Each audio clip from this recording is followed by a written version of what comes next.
Okay, you've probably already heard about the city of Cape Town bragging about their new budget, right? They've got big headlines saying things like 75% of our infrastructure budget will directly benefit low-income households.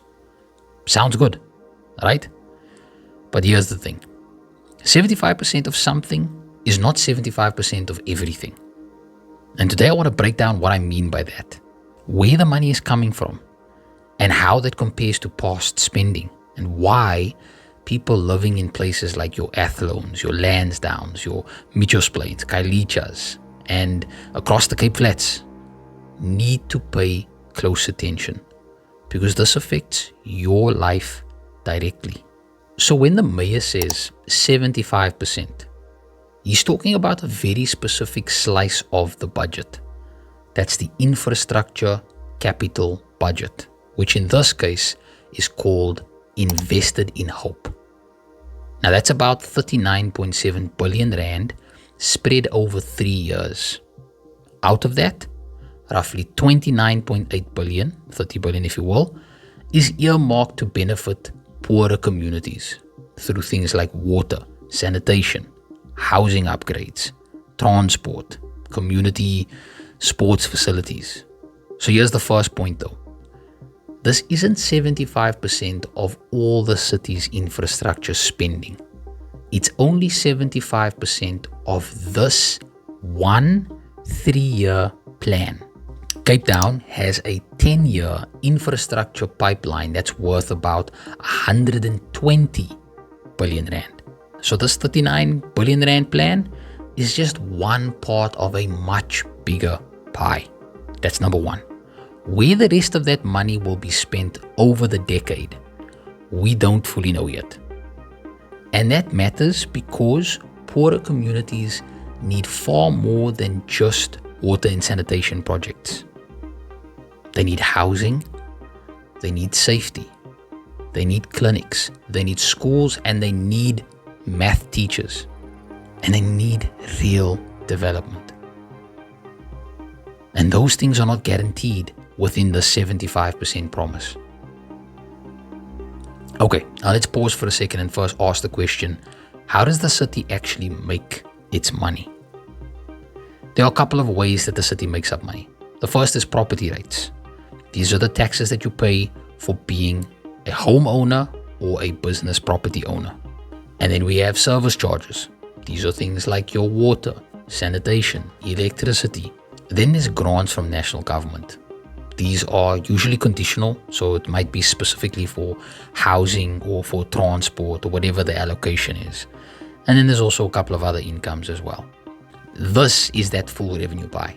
But the 39.7 billion that we're talking about today is just a slice allocated to capital infrastructure over this 3-year period.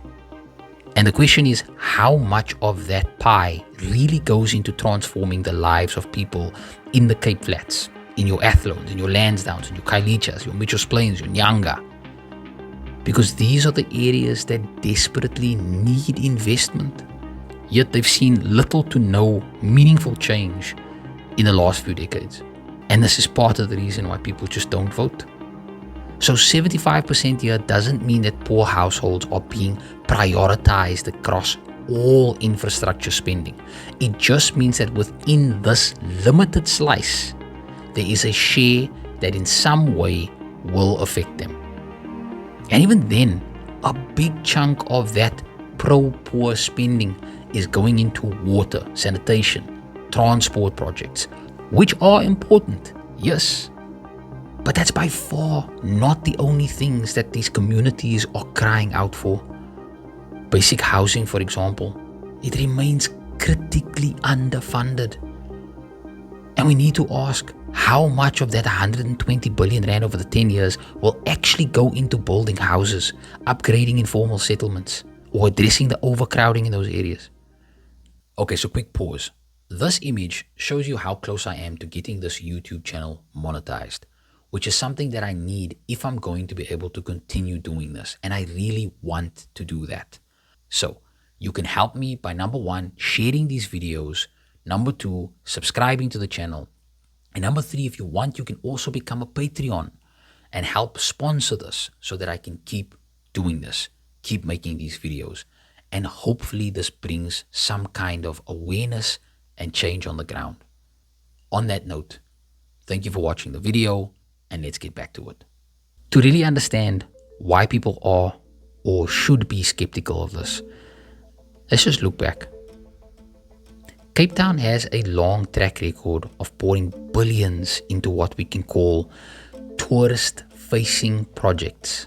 Things that are designed to make the city look attractive to visitors and to investors, rather than improving the lives within our poorer communities in our townships. The most famous is the Cape Town Stadium in Greenpoint, built for the 2010 FIFA World Cup, and it cost about 4.4 billion rand in public funds. It's in a wealthy, tourist-heavy area, and for years it has run a loss. And I talk about that in this video here. Meanwhile, families in poorer communities like your Khayelitsha, your Hanover Park, were still waiting for basic housing and safe streets. The same pattern appeared with the first phase of the My City bus system. Billions were spent into routes linking the airport to the CBD and the Atlantic Seaboard, all affluent tourist areas. Only much later now, 15 years later, is that system creeping into the Cape Flats. By then, billions have now already been spent in servicing those wealthier parts of the city. And let's not forget about some of the beautification projects along the Atlantic Seaboard. There was, I think, promenade upgrades, I think Sea Point pools, I don't know, you guys can tell me. The Greenpoint Park. These examples show how the city's spending priorities have consistently leaned towards projects that benefit these wealthier tourist areas while leaving poorer communities behind every single time. You know, we often hear the DA talk about how important tourism is for Cape Town, and it is. But important for who? Who really gets the most benefit out of the money spent by those tourists? Now, here's why we need to be very careful with these kind of numbers also. Just this year, the Western Cape government had to hand back over 200 million rand to the national government. Money that was meant partly for low-cost housing, simply because that money wasn't spent in time.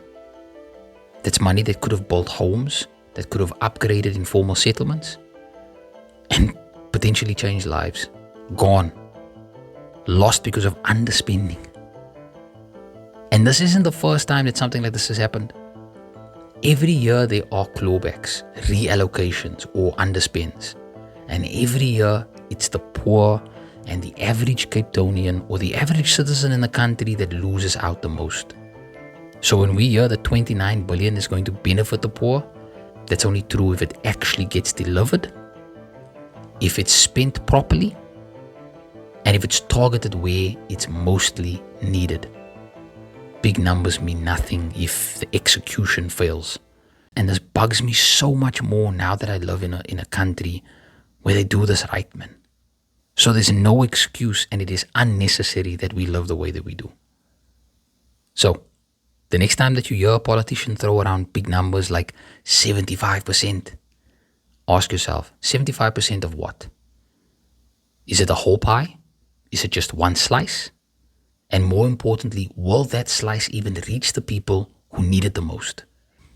So why should we suddenly believe that this 75% is actually going to deliver the hope that people so desperately need?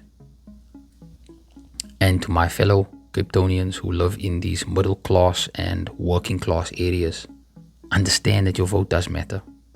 Don't let anybody tell you otherwise. If you want change, you have to demand it. You have to show up. You have to push for it. Politicians respond when communities stand together, when people put pressure. I was told a couple of weeks ago how in Northcliffe in Johannesburg, the community there, when they were out of electricity for, I think, a certain while, a few days, I think, they demanded that the city provide them with a generator, and they actually provided a massive generator for power to keep them going until things were sorted out. But then you have other areas like your Mayfairs, for example, that for days on end, month after month, they are without water or without electricity for whatever reason. If you found this breakdown useful in any way, please drop a comment below and share your thoughts. What do you think about this budget? Am I wrong? Is this budget something that's actually good for Cape Town? Or is this just nice numbers and headlines? And also don't forget to subscribe. We've got more videos coming that'll dig into how our city and our provinces are really spending the money. Because at the end of the day, this isn't about numbers on a page. It's about the quality of life that the average citizen gets to live.